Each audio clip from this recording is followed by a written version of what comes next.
Sky everybody, Goose out of 13th here with another video as we got the F90 S-Type for the week of March the 27th, 2025. Checking out here, we got a support and the first of the entire alphabet configuration packs for the F90 itself. Go figure, it actually bumps it up by 50, and I wonder if that's actually going to be the case for all the different configurations that we have. The Type S in particular is actually going to be involved in, I think, G-Gen Eternal, and it's already kind of been designed and put out the way that we're seeing it here, beyond some of the other ones that are kind of just barely on paper or even really mentioned. But let's get down to it. The weapons here, a little bit interesting. Right out of the gate, we have something that looks like it should be like a rotary or like Gatling gun, but actually a 4-barrel beam cannon. Fire suppressive beam simultaneously, but no rapid fire. This also has a pretty sizable ASL circle around it, so you can actually track and keep this up. So essentially, this is your arm Vesper, so that you can actually line up for your mega beam cannons. So it does have some cannons on this. These do not have any kind of ASL. They are stopped to fire. 80% heat rate at 1400 per shot, which means times 2. Powerful but low rate of fire. Must have to shoot staggers target on hit when the linked fire shell is at, and that's something else that we're going to get into as well. This does have a linked fire shot. Gonna be honest with you, not super great, but we'll see it in practice once we get into the practice thing itself.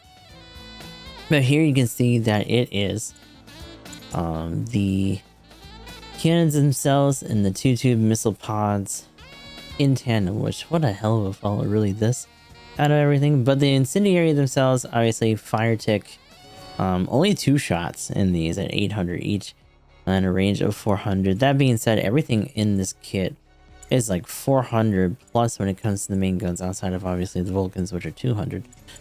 These actually do stun really well, and it's an ammo count of 60.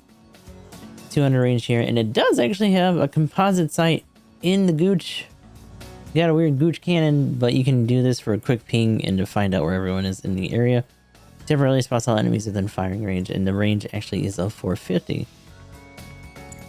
The cruise missiles in particular, and this is why I don't understand why this isn't part of the linked firing. You'd think it would be. But they're also kind of janky. Look at the platformings on them. But 1300 per shot, so 1300 times 2, ammo 2, and a range of 400. Large guided missiles equipped to legs that can be fired towards reticle, offers long suppression on hit. Now they say long suppression on hit, and some people have mistaken this for being heavy stagger. But from what we've found when we were doing things in practice, and I'll try to show it off when we get in there, is that these actually both need to hit in order to ensure a stun, and their guidance is a little bit weird because you have this moment where they come out and then they launch super hard, and then you can guide them like this. And it's funny, when I first saw this, I was like, oh, this should be how they handle the waste missiles, the large waste missiles on the Gym 3. But seeing how they do them here, maybe they need to work on it a little bit more. Now, going beyond all that, let's go into the stats and skills here. You probably have already been seeing them on the side here, but we're still going to go down them regardless. 22k for the health. This is obviously priority 1, but it does have space compatibility. Ballistic resistance of 34, beam resistance of 30, melee resistance of 20. Range strength of 65 in the baseline, not too shabby. Pretty easy to bump all the way up if you want to really try that. And by the time that we get that enhancer that's similar to the melee one that we got with the F91 and all that, I'm sure that's going to be even easier. Melee strength of 10, but as you can see, you're punching with your gun arm. It's using blow. The downswing on this is the usual boot, the support boot. So not really going to be worrying about that unless you're just trying to get cheeky. Movement speed of 135, top speed of 215, thruster gauge of 70, and a turning speed of 78. Going into the part slots, then we have close, medium, and long going for 12, 18, and 26 respectively. And on to the skills here, we have high performance radar 4, high performance scope 4, observational data link 1, scout parallel processing device 1, frontline support system 2, high performance aerospace gimbal 2, flight control program 3, anti-blast stabilizer 1, high performance balancer 1, high spec AMBEC 2, force injector 3. And this is where we get into a little bit of weird territory. Because it is obviously still based on the F90 platform, it does have flap boosters. So we have another support that has flaps. But as you can see, the thruster gauge is only at 70. And this is pretty much support tax. You can flap a little bit. You're not going to get very far. And because you're getting only flap booster 1, you're still burning through your stuff pretty tough, even with the flight control program being in there. More importantly, though, you only have a couple things to really throw down in there with that can do immediately good chunks of damage. The main gun, of course, you can fire. The incendiary missiles you can fire. And then the Vulcans you can kind of lay into, but you don't have the same kind of hang time as you do with the f90 one, let alone the f90 baseline itself. So you don't really have a lot of options unless you're just trying to use it to get away or to get up to higher ground, which is mostly what you're going to be using this for, because most of your meat and potatoes are going to be putting your cannons on the line with your arm gun in tandem, or maybe trying to line up for a full event, which again, pretty underwhelming. Moving on, we have resist moves. So it does have this at level 2. You can do some rollage with this, and you also get the the damage reduction by 50% here. Precision analysis system. So this is in relation to the camera. You get the HP category, yada yada, as well as the 10% damage bonus on anything that's spotted in the moment. And then the linked fire, which we've already discussed, is just also a skill in here. So, rolling it back, we can go into the enhancement list. Nothing super crazy here. +1 to ballistic resistance for the first one, +1 to anti-beam modifier for the second, +1 to range strength for the third, and the last one at 2970 is our custom expansion slot, and that's only +1 to each slot for the parts. Into the unlockables, we have +5 to ballistic resistance for whatever godforsaken reason at 5940. And +5 to range strength, which is obviously the one you're going to try to go for, because that means that you're putting out at baseline 70 and then having to bump up from there. So that is going to be at 8910. And of course, this is all 3-star, so those are going to be gold crates that you're using for that. Okay, so I think I'm going to double check that I got everything set up here. And we are going to move in. Obviously, we don't have any parts on it. We're just running this naked as usual.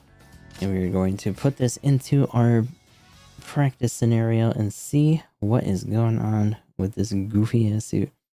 I'll be real with you, this thing hits like a fucking freight train, but it feels a little underwhelming as the first alphabet pack that they are including.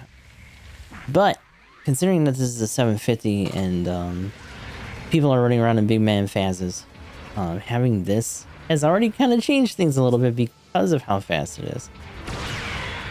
So as you can see there, decent amount of damage right on the very edge for that little bit of adjustment. Then you get the cannons in here. So everything that you're hitting with this, you know, getting in there. Oh, and then you see the biosensor pot there, glancing them with that, and then you have the missiles closing in that way. Stun. Now as you see, when you do a regular instant stun, there's nothing about the accumulation or anything like that. And when you saw it, when it did that, it didn't heavy stagger. So it's not prolonged. I don't know what the hell that's supposed to mean, but as you see, that one hit low. And that hit. And it's a decent amount of accumulation. So legitimately, if you hit it with anything after that, because of how high that was, pretty much can nudge it into that territory. But that's just a regular stun. Still very useful, obviously, because if it's something that doesn't have a lot of crazy DC, or even if it does, you still have a good chance of stopping them from coming towards you. The only scary thing is that hang time and the fact that it seemed, because it's not, or because it's beholden more so to where your legs are positioned, even with the commit stance, it's going back into that neutral where the back leg, the back left leg is angled a little bit weirder. So on inclines and stuff, as you saw there, it will glance. And if you start to try to steer these really hard, they start to twist over each other and do it in a really weird pattern. So you gotta be careful about how you're doing these and how you're really trying to hit folks with them. Or at the very least, if you see that you at least get one, try to tap it with something else and follow up. Speaking of this, let us get into the 1, 2, 3, 4, 5, 6, 7, 8, 9, 10, 11, 12, 13, 14, 15, 16, 17. So 17 shots. You got 60 shots in here, so you can get a couple stuns as long as you pace yourself correctly, unlike how we did just there. And then we have the spotting, pretty self-explanatory, only one ping unlike any of the other ones that do multiple. And then the missile pod, they both just get fired at once, and as you can see, they have pretty piss poor accumulation. It's mostly just for the fire dot. The second shot really just there to help you try to make sure that you track and get it. And even though it is at half, you know, if you do this and then maybe try to, you can still get it because all it needs is that little bit of extra to put it in there. Oh, that's a little unfortunate. Hold on, let me. So 200 on the tick there. Obviously, you can put that special part on for the fire that we got a long time ago, and that might do a little bit more, but it's lasting a hot minute. That's not too bad. That is the general gist of this situation. Now we get into the nitty-gritty with the linked fire here. So again, it's just the cannons as well as the fire, which is weird to me because you're stopping the fire. The entire point of having the 2 shots for the fire missiles is to make sure that you can at least trail it a little bit and maybe get some more damage out of it. It should have just been the linked missiles, especially because they're not instant stun, so you can't wallbang yourself.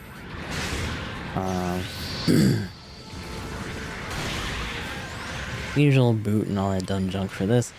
Now the other really bad thing that they did is that the target weapon cannot be used, so I can't use the cannon for a minute plus.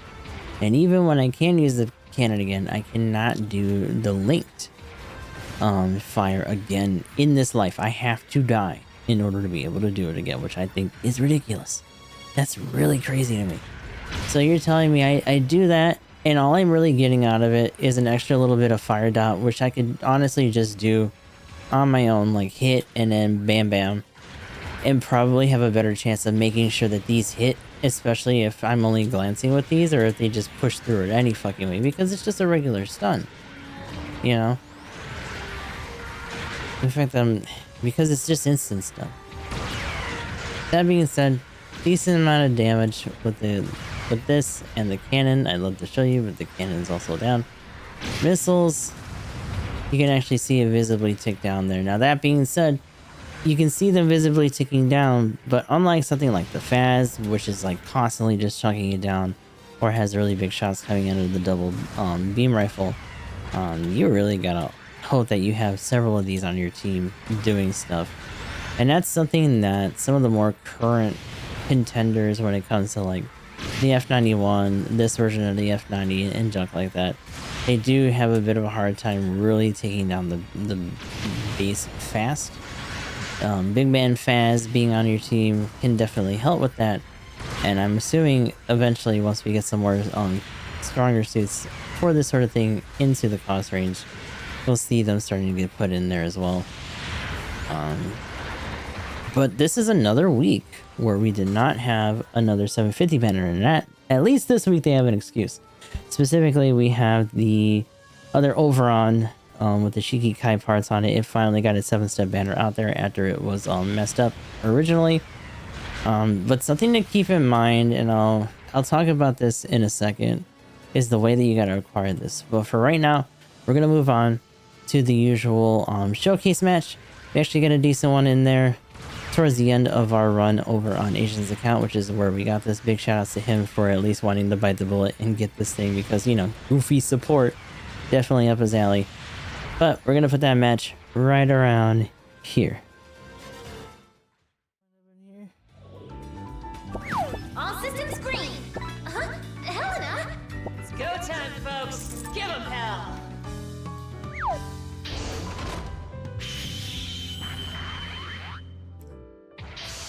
Alright, one more go here.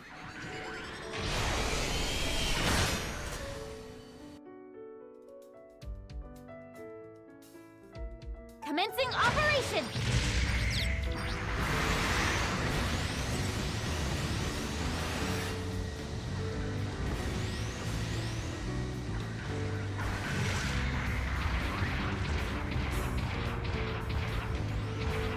Our side captured a beacon.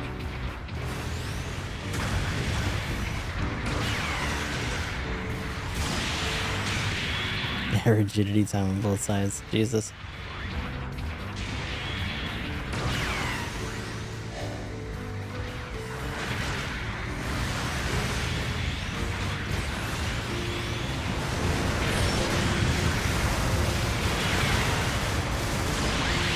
Light damage. You're fine. Don't worry.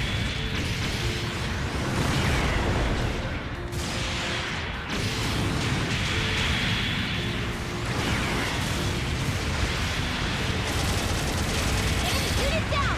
Way to go. We've lost an allied unit.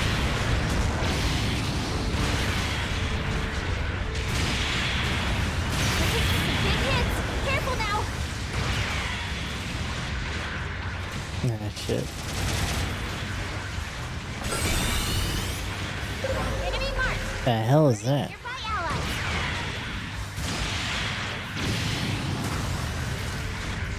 We've lost an allied unit. Reporting fire incoming. Evacuate the target area. Your mobile suit isn't looking so hot. Your mobile suit has been Oh my god. long-range support fire incoming. An ally has marked the enemy. And of course, our team is just dying. Fire complete. Fire failed. Pick where and how to redeploy. I guess 2 either died first or hid first. No, he died first because he's dropping now. The enemy took a beacon. What a little bitch. Nice. Okay, let's give it another go.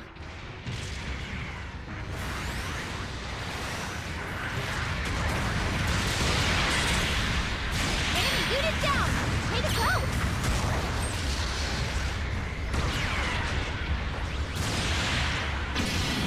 An ally has marked the enemy. An ally has destroyed an enemy mobile suit. Nice. Enemy unit down. Way to go.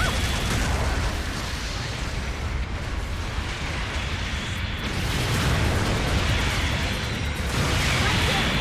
You're fine. Don't worry. An ally has destroyed an enemy mobile. Oh wow. Those travel quick. Our side captured a beacon.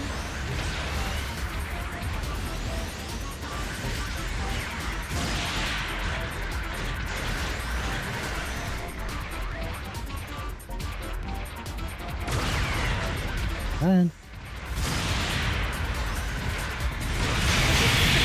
We've lost an allied unit. Your mobile suit isn't looking so hot. The ally is providing support.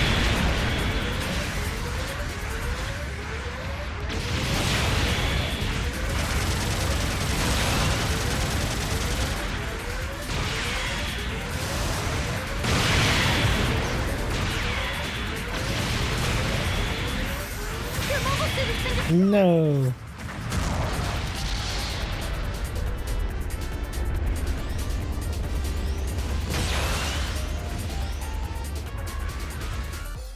An ally. We've lost an allied unit. An ally has destroyed an enemy mobile suit. Nice. We've lost an allied unit.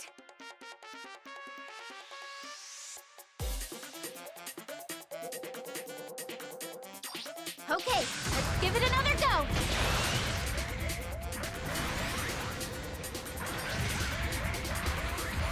An ally has marked.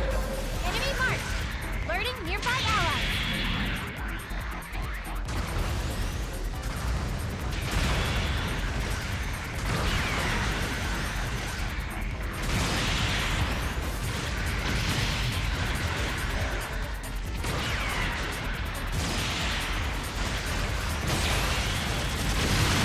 An ally has marked the enemy.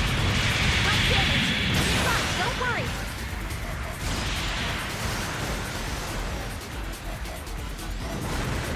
An ally has destroyed an enemy mobile suit. Nice. We've lost an allied unit.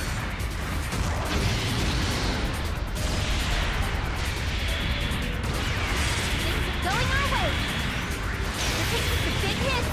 Careful now. An ally has marked the enemy. One thing that I'm surprised they didn't get this, especially since it has those stands, is that rigidity defense, whatever the hell it's called. so that it can actually not be stunned while it's commit stancing. You think with the with those little props being a thing for the counter that would have actually been the reason it would have that for stability, but apparently no.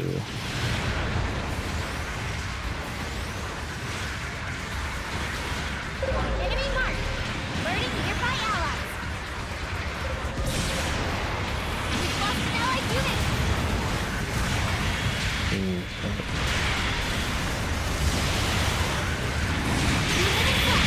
The mobile suit isn't looking. Makes it extra valuable for this mission.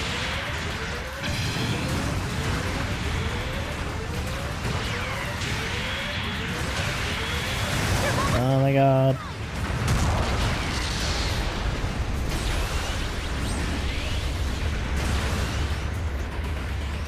An ally has marked the enemy. Supporting fire incoming. Evacuate the target area. We've lost an allied unit. Okay, let's give it another go. Long-range support fire incoming. We've lost an allied unit. Enemy infantry down. Supporting fire complete. That supporting fire did some work. Go finish them off.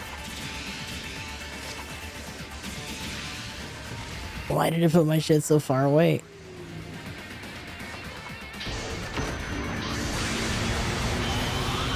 Supporting fire incoming. Evacuate the target area. 1 minute left. Keep fighting.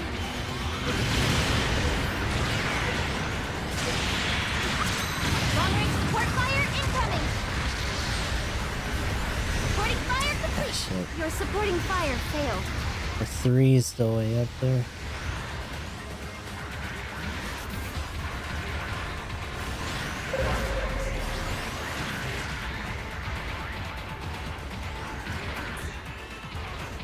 Oh, the 1's still way up there. The enemy took a beacon.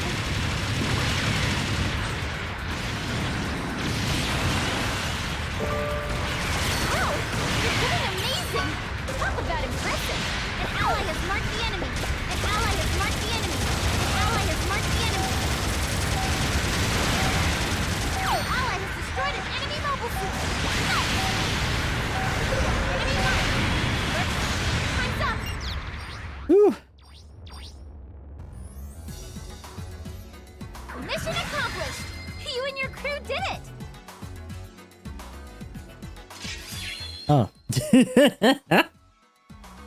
I guess that's the one we're using. Holy shit. So yeah, definitely reactive. There's a lot of little stuff about this suit that I wish they would have given it or granted it, but Hey, someone praised you. in a situation where we haven't had another infusion of units at this cost range, that could all change very quickly, and we'll see how long it actually lasts before it can actually get that adjustment. But right now, it's shit and damage, like Mariki said before. Guess I'll go.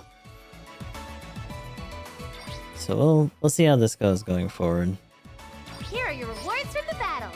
The bigger thing is definitely just using that, leaning on the ASL a little bit on the cannon, you know, on the hand in order to get the cannon shot after, and a little bit of stuff after. So we'll see how that goes.